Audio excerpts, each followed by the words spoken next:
Ever since the Armory decks for Flesh and Blood have been released, it has always been a talking point to see how much bulk or how worth it is for you to purchase one of these Armory decks for the classic constructed format. Is there enough value in there? Are the cards actually powerful? Well, I'm going to go ahead and just do a quick comparison against another TCG in its most popular format and show you that precon for precon, you might be better off picking up an Armory deck for yourself.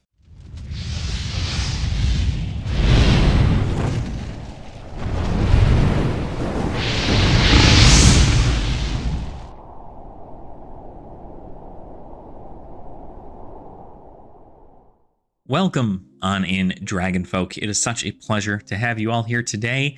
I hope that today is going to be an insightful time for you because we're going to get right into this, where I'm going to do a direct comparison between two new Armory decks for Flesh and Blood and two new Commander decks for Magic: The Gathering. Now, Commander being the most popular format in the entirety of Magic: The Gathering, it is important to note that a lot of these cards are also bulk reprints inside of their product as well. So what I'm doing is I'm cutting the chaff out of both decks, taking only the cards that are worth $1 or more, and then adding them up. Then what I'm going to do is I'm going to compare them to one another to give you an idea about, doesn't matter who creates the product, it's about what players are willing to buy that product at and what you have value in the future for your cards. So let's go ahead and get started. I'm going to go ahead and I'm going to show you some information in regards to the Boltyn Armory deck that was just released a few weeks ago. And then I'm going to go ahead and give you information on a Bloomburrow Commander deck, Animated Army, that is something that I personally wanted to pick up myself, but have not yet. To be fair, I also don't have the Boltyn deck yet either. But both of these are brand new decks. They're meant for players to get into the format at a very reasonable price, and that is the general concept of it. So let's go ahead and take a look at the Boltyn Armory deck first and give you a rundown for that, and then talk about the Animated Army Bloomburrow Commander deck. The cards over $1 inside the Boltyn Armory deck are few and far between, but all of the new cards being presented inside the Boltyn deck are over $1 or more, which is super great. This shows that these new cards are going to make a direct impact in the gameplay for Boltyn, and that is what you want to see when a new product comes out for a specific hero. These cards are also exclusive to the Boltyn deck, so if there is anything that might be getting a reprint, it'll probably be getting a non-foil reprint or a cold foil reprint as a prize for a future armory of some sort. But I do believe that all of these cards that are brand new to this deck are supposed to be exclusive to the deck, so we will probably not be seeing a reprint for them anytime soon. The most expensive card inside the Boltyn Armory deck is actually going to be the Rainbow Foil Saving Grace. You do get one rainbow foil of every 3 cards that are new to the main deck. So Saving Grace being a new defense reaction for Boltyn. You have 2 that are non-foil and 1 of them that is rainbow foil. And then of course, all of the equipment that is coming with this deck too, aside from Raiden Duskbane, is actually rainbow foil as well. So you get some shiny new equipment to show off to your opponent. With all these cards added up, it looks like you're looking at about $63.08 for the entirety of these cards specifically. When you add in a bunch of 50-cent and 25-cent bulk, you end up getting a lot more. But again, the deck only costs $40 at MSRP and runs for about that anywhere you can find it. So you're definitely getting more value than what you pay for when you buy something like a Boltyn Armory deck. Let's go ahead and take a look over at the Bloomburrow Commander decks for Magic: The Gathering. Let's first look at Animated Army, a awesome raccoon artifact wielding commander deck. That's something that I personally wanted to pick up myself. And this deck also comes with 100 cards. Every commander deck always comes with 100 cards. It comes with a little bit of some extra stuff on top of it too, like a small flimsy deck box and some other small things. They also come with a pack, a sample commander pack, and that has like 2 cards that could be in a collector box Just a little like incentive to get you something extra there. But let's take a look at the deck itself. We're going to remove any card that is under $1 and take a look at the cards with value inside of this $45 Commander deck. They run about $45 everywhere I've seen them, but it could be less, it could be more in the future. Who's to say? But as of the 11th, they are currently at $45 for this entire deck if you wanted to buy the whole thing. Out of these decks, it looks like the most powerful cards inside are some of the new cards that have been released in the set, being Alchemist's Talent, Greater Good, and even Bello, Bard of the Brambles, which is the commander for this deck. But after adding up all of the cards that are only $1 or more inside this deck, it looks like that total cost is about $23.98 for the entirety of these profitable cards. Everything else in there is bulk, whether it be basic lands or a poor land base or a bunch of reprints that have been in several different commander decks from this point on. So in a way, you are kind of losing out on money by spending $45 on this deck. Unless, of course, you pull something insane in that 2-card collector pack. But that's just talking strictly the value. Of course, there are 100 cards inside this deck, and the deck seems to function very well as far as I know. So it has a playability. But when you see things like this with a $24 cards over $1 total, then you tend to not want to pick anything like this up, and in most cases it sits on a shelf. Now, these do have an opportunity to go down, whereas the Bolton Armory deck, it should not go down below the UPP, which is about $36, $38. It shouldn't go anywhere below that. Just so nobody's going to be selling a Bolton Armory deck for $20 somewhere down the line.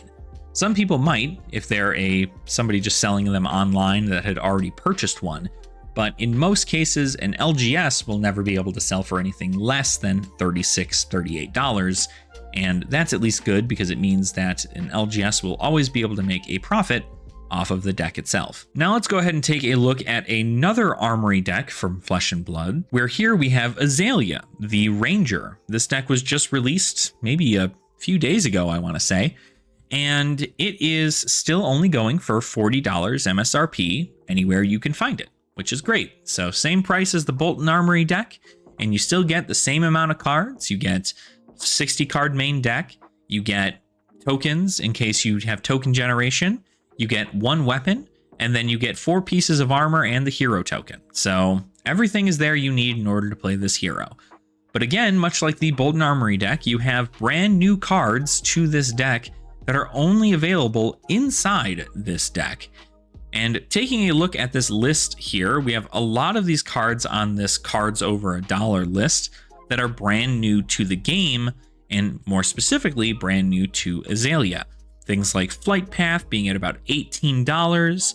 You have your Rainbow Foil Line It Ups at about $14.35. You have Rainbow Foil Stone Rain at $14.35.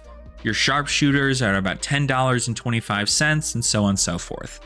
So when you take all these cards here, a $40 MSRP deck, take all the cards that are over $1, you are brought to a total of $90.42 when it comes to this deck. Now, these are brand new cards, and the only way to get them is to buy a Azalea Armory deck.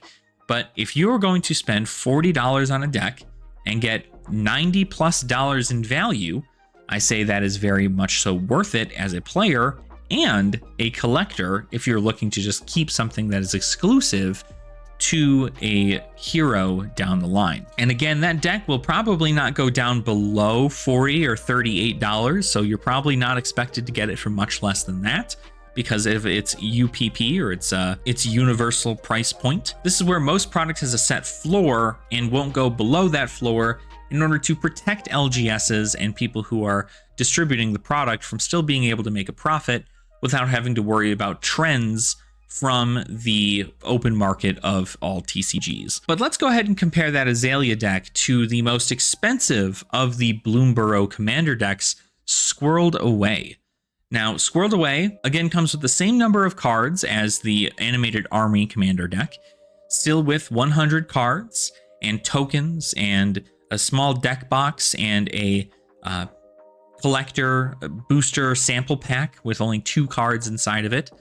But if you wanted to buy the Squirreled Away Commander deck, as opposed to the Animated Army Commander deck, Squirreled Away costs about $78 on TCG Player Right. Most Commander decks tend to go for that $40 to $45 price, so you can obviously see that this deck is heavily marked up in value, which is just not something you want to see. Normally, if you just wait a little while, these decks end up being forgotten about, and the cards inside of them get reprinted to all hell several sets down the line. And when that happens, these decks tend to degrade in value. And so these are never going to be $78, I think, ever, which is just insane. So don't ever buy marked up price decks. If you're not getting it for $45 or less, don't buy it. It's not worth the money inside of it, unless it is, for some reason, a Universes Beyond deck that they're never going to reprint in the same art again. That might be something that you might want to pick up if you're specifically looking for art treatments, but for the most part, these commander decks are meant for beginner play, and they're meant to get people into the game and just kind of start playing. And to pay a marked up price for one deck because one kid likes squirrels over raccoons is insane to me. But when we look at the list, there are significantly more cards than the Animated Army list that are in this $1 or more category. You have cards like the Hazel of the Root Bloom, which is your commander for the deck, being at about $5.06.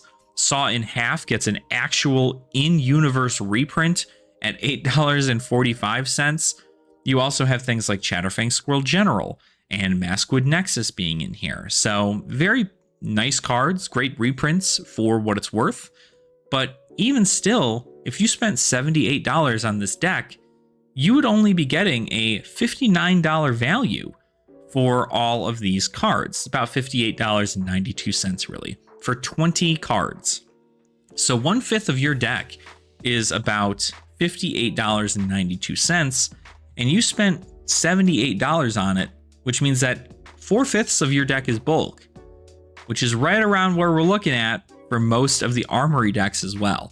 But you're paying a marked up price for them here in Magic the Gathering's Bloomburrow Commander decks. This is what I mean when I say that there's still value in the Boltyn and Azalea Armory decks. And I actually plan to do an in-depth review of both of these Armory decks when I get the opportunity to. But something I truly wanted to just express before people get so deep into the rabbit hole of, oh, it's all bulk, or, oh, why didn't they reprint this, or why didn't they put this in the deck, or why didn't they do this?